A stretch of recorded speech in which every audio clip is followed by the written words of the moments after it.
আমি আজি চিনেমা চাব যাব ওলাইছোঁ আৰু ভাইমন দা চিনেমাখনৰ নাম। কোনে কোনে চালে বাৰু চিনেমাখন? আৰু এই আমাৰ পাৰ্চি চেণ্ডেল পিন্ধি আছে। সকলো আজি ঘৰৰ পাৰ্টি ওলাইছে। বুবুৰ আজি স্কুল আছিলে, স্কুল ছুটিৰ পিছত সি আহি গ'ল চিনেমাখন চাবলৈ। আমাৰ লগত একেলগে চাব আজি।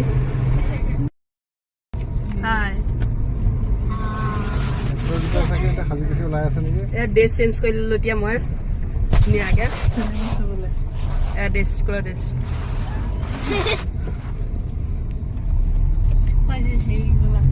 এতিয়া আমি চিনেমাখন পালোহি আৰু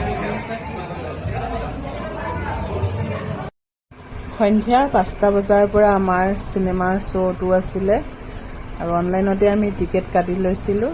আৰু অসমীয়া চিনেমাখন হললৈ আহিলে আমি গোটেই পৰিয়ালটো এনেকৈ চাবলৈ আহোঁ, ভালো লাগে। আজিকালি চিনেমাবিলাক বাৰু পৰিয়ালৰ লগতে চাব পৰা হৈছে, সেইকাৰণে ভাল লাগে।